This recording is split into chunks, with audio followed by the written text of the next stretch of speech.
जय हिंद दोस्तों। देखिए सीआरपीएफ ट्रेड्समैन का दोस्तों नया वैकेंसी निकल के आ चुका है। इसका आप ऑफिशियल नोटिफिकेशन देख सकते हैं। इसका दोस्तों 27 मार्च 2023 से ऑनलाइन चालू हो जाएगा। यहाँ पर विज्ञापन में लिखा हुआ है और लास्ट डेट की बात करेंगे तो 25 अप्रैल 2023 को फॉर्म खत्म हो जाएगा। बात करेंगे एग्जाम डेट के बारे में दोस्तों, तो आप देख सकते हैं कि 1 जुलाई से लेकर के 13 जुलाई 2023 तक आपका यहाँ पर सीबीटी एग्जाम आपका होने वाला है। तो आप सभी विद्यार्थी इस वीडियो को कंटिन्यू लास्ट तक देखिएगा और चैनल पर पहली बार आए तो सब्सक्राइब जरूर कर दीजिएगा। आपको दोस्तों एक एक चीज हम यहाँ पर बताएंगे। वेतनमान देख सकते हैं, सैलरी आपको कितना मिलेगा। लेवल 3 का आपको इस पे पेमेंट दिया जाएगा दोस्तों 21,700 से लेकर के 69,100 के बीच आपका इनिशियल पेमेंट यानी शुरुआती वेतन रहेगा। वेतन आगे चल के बढ़ जाएगा।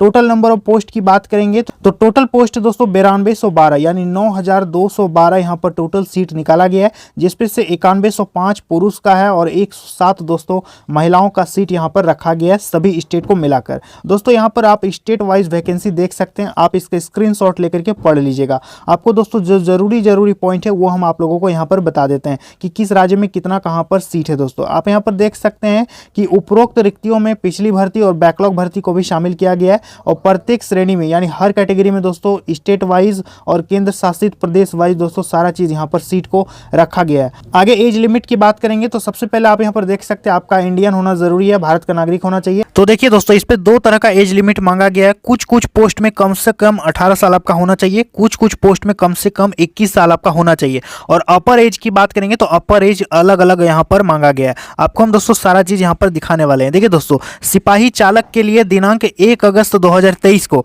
कम से कम 21 से 27 साल आपका एज होना चाहिए। और अभ्यर्थियों का जन्म जो है जन्म तिथि 2 अगस्त 1996 से लेकर के और 1 अगस्त 2002 के बीच होना चाहिए। इससे पहले नहीं होना चाहिए, इसके बाद नहीं होना चाहिए। ठीक है, ये हो गया पहला पोस्ट। इसके बाद दूसरा वाला पोस्ट देखिए 6.2 सिपाही एमएमवी मोची बढ़ई दर्जी brass band pipe band bugler माटी पेंटर रसोईया वाटर कैरियर धोबी नाई सफाई कर्मचारी मेसन प्लम्बर इलेक्ट्रीशियन।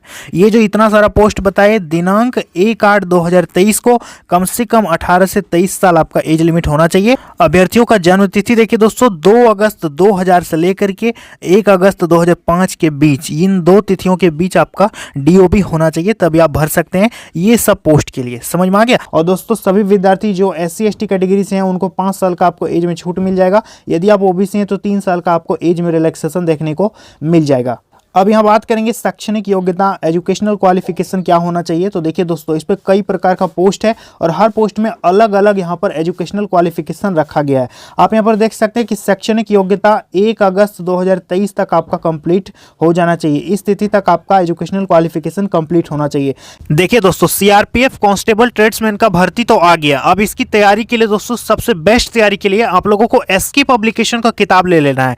एसके यानी दोस्तों श्री कृष्ण पब्लिकेशन का आपको जो हम गाइड दिखा रहे हैं ये दोस्तों मार्केट में सबसे बेस्ट बुक है। साथ ही साथ दोस्तों इनका प्रैक्टिस पेपर भी आता है। आप यहां पर स्क्रीन में देख सकते हैं अभ्यास पेपर सेट केंद्रीय रिजर्व पुलिस बल सीआरपीएफ ट्रेड्समैन, जिसपे आपको 26 पेपर मिलेगा, जिससे आपको आइडिया लग जाएगा कि एग्जाम में आखिर क्वेश्चन कैसे आने वाला और कैसे हमको तैयारी करना है। साथ ही साथ दोस्तों ये किताब जो है इंग्लिश मीडियम में भी उपलब्ध है। तो यदि आप इंग्लिश मीडियम के स्टूडेंट है तो आप इसको ले सकते हैं। और साथ ही साथ दोस्तों इनका प्रैक्टिस सेट जो है वो इंग्लिश में भी आता है, जिसपे आपको 26 पेपर मिल जाएगा। तो दोस्तों ये किताब जो है इंग्लिश मीडियम और हिंदी मीडियम दोनों में अवेलेबल है। मार्केट में ऑफलाइन भी उपलब्ध है दोस्तों। और चाहो तो आप नीचे डिस्क्रिप्शन बॉक्स में हमने इसका डायरेक्ट लिंक दे दिया, आप इसको घर पर भी ऑनलाइन मंगवा सकते हैं और सीआरपीएफ कांस्टेबल ट्रेड्समैन का दोस्तों बेहतर से बेहतर तैयारी कर सकते हैं और अपना पक्का सिलेक्शन ले सकते हैं। पब्लिकेशन याद रखिएगा एसके बुक्स यानी श्री कृष्ण पब्लिकेशन का दोस्तों मार्केट में सीआरपीएफ ट्रेड्समैन का सबसे अच्छा किताब है। तो आप इसको ले लीजिएगा और सीआरपीएफ कांस्टेबल ट्रेड्समैन की तैयारी में लग जाइएगा। यहां पर देखिए सबसे पहला पोस्ट है सिपाही चालक। इस पे आपका शैक्षणिक योग्यता और तकनीकी योग्यता दो योग्यता मांगा है।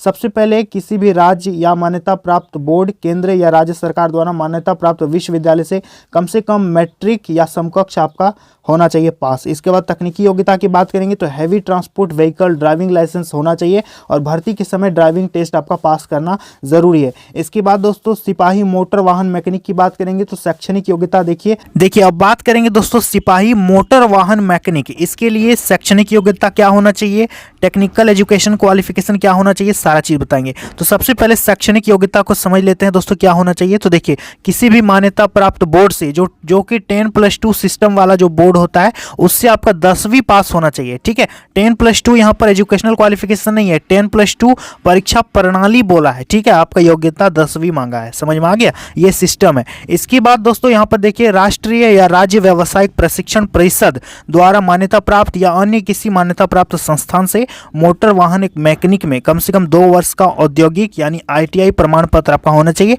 या फिर संबंधित ट्रेड में 1 वर्ष का व्यवहारिक अनुभव यानी प्रैक्टिकल एक्सपीरियंस आपका होना चाहिए। और इसका अलावे अथवा में दिया है किसी मान्यता प्राप्त संस्थान से मैकेनिक मोटर वाहन ट्रेड में राष्ट्रीय या राज्य शिक्षुता प्रमाण पत्र और संबंधित ट्रेड में 1 वर्ष का आपका अनुभव दोस्तों यहाँ पर मांगा गया है। इसके साथ साथ अन्य सभी ट्रेड के लिए दोस्तों शैक्षणिक योग्यता देख सकते हैं, आपका किसी भी मान्यता प्राप्त बोर्ड अथवा केंद्रीय या राज्य सरकार द्वारा मान्यता प्राप्त विश्वविद्यालय से कम मैट्रिक या समकक्ष या भूतपूर्व सैनिकों के मामले में समकक्ष अन्य सैन्य योग्यता होना चाहिए। तकनीकी योग्यता देख सकते हैं, संबंधित ट्रेडों में दक्ष और कार्य करना आपको आना चाहिए। फायरिंग विंग सिपाही, मेसन, प्लम्बर, इलेक्ट्रीशियन के लिए दोस्तों किसी भी मान्यता प्राप्त बोर्ड से आपको मैट्रिकुलेशन पास जरूरी है। तकनीकी योग्यता टेक्निकल एजुकेशन देख सकते हैं कि संबंधित ट्रेड मशीनरी या प्लम्बिंग या इलेक्ट्रीशियन में 1 वर्ष का आपका एक्सपीरियंस होना चाहिए। और मान्यता प्राप्त औद्योगिक प्रशिक्षण संस्थान से ट्रेड का प्रमाण पत्र रखने वालों को वरीयता यहाँ पर दिया जाएगा, मतलब उनको ज़्यादा प्रेफरेंस दिया जाएगा। आवेदन आप लोगों को कैसे करना है, यहाँ पर देख सकते हैं आवेदन के चरम आपका दोस्तों CRPF का ऑफिशियल वेबसाइट से आपको ऑनलाइन आवेदन यहाँ पर ऑनलाइन मोड में जमा करना होगा। ठीक है, आवेदन का पोर्टल देखिए 27 मार्च से लेकर के 25 अप्रैल 2023 तक चालू रहने वाला है, तो आप इसको अप्लाई कर सकते हैं। आवेदन शुल्क की बात करेंगे, अप्लाई करने में कितना पेमेंट लगेगा, तो देखिए केवल सामान्य यानी जनरल, EWS और OBC के पुरुष अभ्यर्थियों के लिए 100 रुपये पेमेंट रखा गया है। बाकी यदि आप अनुसूचित जाति, SC, ST, भूतपूर्व सैनिक या सभी वर्ग की महिलाओं को अभ्यर्थियों को यहाँ पर छूट दिया गया है, इनका 0 पेमेंट दोस्तों लगेगा, पेमेंट कुछ भी नहीं लगेगा। समझ में आ गया। अब बात करेंगे एग्जाम सेंटर, आपका जो एग्जाम होगा CBT एग्जाम कंप्यूटर आधारित परीक्षा, ये कहाँ होगा का केंद्र और शहर देख सकते हैं। अभ्यर्थियों के ऑनलाइन कंप्यूटर आधारित परीक्षा के लिए निम्नलिखित में से 3 विकल्प पसंद करना होगा और चुनना होगा, उसी में से 3 में आपका दोस्तों कहीं पर भी एग्जाम सेंटर दे दिया जाएगा। जैसे कि 3 शहर आप कोई भी चुन लेते हैं तो इन्हीं तीनों में आपका एग्जाम सेंटर दोस्तों दे दिया जाएगा आपके प्रेफरेंस के अनुसार। समझ में आ गया। तो आप कोई भी अपने राज्य में चुन सकते हैं या फिर दूसरे राज्य में जाकर के भी आप एग्जाम दे सकते हैं। जैसे कि यदि मान लेते हैं झारखंड में कहाँ होगा, तो देखिए धनबाद, हजारीबाग, जमशेदपुर, रांची में आपका एग्जाम सेंटर बनाया गया है, तो यहाँ पर आप एग्जाम दे सकते हैं। ठीक है, ये दोस्तों सारा यहाँ पर राज्य का दिया गया है। अब बात करेंगे दोस्तों एग्जाम का सिलेबस क्या रहेगा, परीक्षा का योजना। अब देखिए एग्जाम में क्या क्या पूछेगा। कंप्यूटर आधारित परीक्षा, यहाँ पर टेस्ट में एक वस्तुनिष्ठ प्रकार का पेपर होगा जिसमें 100 अंकों के 100 प्रश्न होंगे, जिसकी संरचना निम्नलिखित होगी, यानी 100 क्वेश्चन 100 मार्क्स आपका दोस्तों यहाँ पर पूछेगा। यहाँ पर दोस्तों क्या क्या क्वेश्चन पूछेगा, देखिए किस किस सब्जेक्ट से। विषय में देखेंगे सामान्य बुद्धिमत्ता और तर्क शक्ति, जिसको कहते हैं रीजनिंग। 25 क्वेश्चन दोस्तों यहाँ पर टोटल रहेगा, 25 मार्क्स आपका यहाँ पर रहने वाला है। ठीक है, इसके बाद सामान्य जागरूकता यानी GK और करंट अफेयर्स मिलाकर के दोस्तों 25 क्वेश्चन रहेगा, 25 नंबर। इसके बाद सामान्य गणित मैथमेटिक्स से 25 क्वेश्चन रहेगा, 25 मार्क्स। इसके बाद अंग्रेजी और हिंदी से रहेगा 25 क्वेश्चन, 25 मार्क्स। इसके लिए दोस्तों आपको टोटल टाइम दिया जाएगा 2 घंटा, यानी 120 मिनट आपको यहाँ पर टोटल टाइम दिया जाएगा। समझ में आ गया। इसके बाद यहाँ पर देख सकते हैं दोस्तों कि सभी प्रश्न वस्तुनिष्ठ यानी ऑब्जेक्टिव MCQs रहेंगे। CBT केवल हिंदी और अंग्रेजी माध्यम में आपका यहाँ पर आयोजित कराया जाएगा, हिंदी मीडियम और इंग्लिश मीडियम आपका क्वेश्चन रहेगा। आगे नेगेटिव मार्किंग आप लोग पूछते हैं दोस्तों, देखिए प्रत्येक गलत उत्तर के लिए 0.25 का नकारात्मक अंकन होगा, यानी 0.25 का नेगेटिव मार्किंग रहेगा। 4 क्वेश्चन को गलत कीजिएगा तो 1 नंबर आपका कट जाएगा। अतः अभ्यर्थियों को सलाह दी जाती है कि प्रश्नों का उत्तर देते समय ध्यान देना है। इसके बाद दोस्तों आप यहाँ पर बताया गया है कि CBT की तिथि और केंद्र के बारे में अभ्यर्थियों को प्रवेश पत्र के माध्यम से CRPF की वेबसाइट से सूचित किया जाएगा। प्राप्त अंकों के पुनर्मूल्यांकन मतलब रीचेकिंग का कोई प्रावधान नहीं है, इस संबंध में कोई पत्राचार नहीं किया जाएगा। दोस्तों ये सारा चीज़ यहाँ पर दिया गया है। आगे देख सकते हैं कि CBT में प्रश्न जो होगा मैट्रिक लेवल का आपका क्वेश्चन यहाँ पर पूछेगा, और CBT में जो अंक आपका मिलेगा दोस्तों ऐसे मतलब नॉर्मलाइज सामान्यकरण आपका यहाँ पर किया जाएगा, और इसी पर मेरिट और कट ऑफ आपका निर्धारण के लिए यूज होगा। समझ में आ गया। आगे देख सकते हैं प्रवेश पत्र के गो लाइव होने के बाद अभ्यर्थियों को CBT से परिचित करने के लिए वेबसाइट पर कैंडिडेट कॉर्नर में मॉक टेस्ट भी आपको यहाँ पर प्रोवाइड कराया जाएगा। अब बात करेंगे फिजिकल टेस्ट के बारे में। शारीरिक मानक यानी PST आपका होगा दोस्तों। PST के लिए जो होगा दोस्तों चुने गए बायोमेट्रिक सत्यापन के बाद PET ट्रेड और परीक्षा से गुजरना होगा।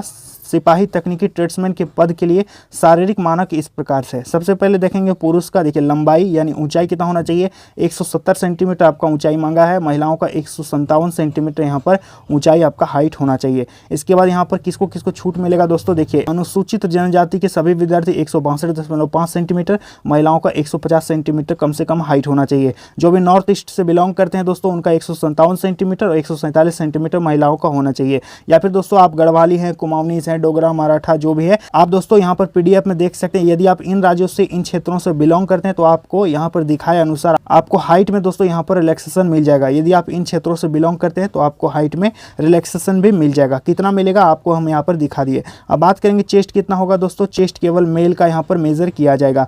कम से कम बिना फुलाए 80 सेंटीमीटर होना चाहिए, न्यूनतम आप 5 सेंटीमीटर एक्सपेंस कर सकते हैं। बिना फुलाए दोस्तों 80 सेंटीमीटर और फुला करके 5 सेंटीमीटर आप इसको बढ़ा सकते हैं। समझ में आ गया। तो ये हो गया दोस्तों चेस्ट। चेस्ट में दोस्तों छूट मिलेगा, अनुसूचित जनजाति के सभी विद्यार्थियों का 76 होना चाहिए और न्यूनतम फैलाव सभी को 5 सेंटीमीटर का यहाँ पर एक्सपेंस यहाँ पर मिल जाएगा। तो आप दोस्तों इसका स्क्रीनशॉट लेकर के भी पढ़ सकते हैं कि किसको किसको छूट मिलेगा, किसको नहीं मिलेगा। अब बात करेंगे शारीरिक दक्षता परीक्षा पीईटी में दोस्तों क्या क्या होगा, तो देख लीजिए आपका रनिंग होगा, सिपाही चालक, सिपाही मोटर मैकेनिक वाहन, सिपाही माली, सिपाही पेंटर, सिपाही बढ़ई, ये जो सारा ट्रेड दिया गया दोस्तों, इस पे पुरुष का 24 मिनट में 5 किलोमीटर दौड़ना पड़ेगा। यदि आप महिला हैं तो 8.5 मिनट में 1.6 किलोमीटर आपको दौड़ना पड़ेगा, ठीक है। और यहाँ पर लद्दाख क्षेत्र से संबंधित अभ्यर्थियों के अलावा अन्य अभ्यर्थी के लिए यहाँ पर अलग से दिया गया है। समझ में आ गया दोस्तों। यहाँ पर देख सकते हैं सिपाही कुक, जलवाहक यानी वाटर कैरियर, नाई, सिपाही हेयर ड्रेसर, सिपाही धोबी महिला कर्मचारी, यहाँ पर सारा का 10 मिनट में 1.6 किलोमीटर कवर करना होगा। यहाँ पर 12 मिनट में 1.6 किलोमीटर यहाँ पर महिलाओं को कवर करना पड़ेगा, ठीक है। और यहाँ पर देख सकते हैं फायरिंग विंग के लिए ये सारा दोस्तों 9 मिनट में 1.6 किलोमीटर और यहाँ सभी अभ्यर्थियों के लिए यहाँ पर दिया गया है अलग से। तो आप इसका स्क्रीनशॉट दोस्तों लेकर के पढ़ लीजिएगा। समझ में आ गया। ये है दोस्तों इसका पूरा प्रोसेस। और ट्रेड टेस्ट आपका यहाँ पर दोस्तों लिया जाएगा। सबसे पहले आपका यहाँ पर सीबीटी एग्ज़ाम होगा, इसके बाद आपका पीएसटी और पीईटी होगा, इसके बाद दोस्तों आपका यहाँ पर ट्रेड टेस्ट कंडक्ट करवाया जाएगा। तो ट्रेड टेस्ट में आपका जिस भी ट्रेड से फॉर्म को भरिएगा उस ट्रेड के लिए आपका ट्रेड टेस्ट होगा और प्राप्त करने के लिए 50 अंकों की प्रैक्टिकल टेस्ट में अभ्यर्थियों को अर्हता प्राप्त करने के लिए कम से कम 20 अंक लाना आपको यहाँ पर ज़रूरी होगा, कंपलसरी आपका यहाँ पर होना चाहिए। तो दोस्तों इस पीडीएफ का लिंक हम अपने टेलीग्राम ग्रुप में भी शेयर कर देंगे, आप इसको वहाँ से जा करके डाउनलोड कर सकते हैं और खुद पढ़ भी सकते हैं। और इसके अलावा दोस्तों आपको हम बोर्ड पर समझा करके एक अच्छा सा वीडियो बना देंगे इसके बारे में, तो आप लोग अच्छे से और समझ लीजिएगा। तो फिलहाल दोस्तों आज के लिए इतना ही, मिलता है अगली वीडियो में बहुत जल्द। तब तक के लिए जय हिंद।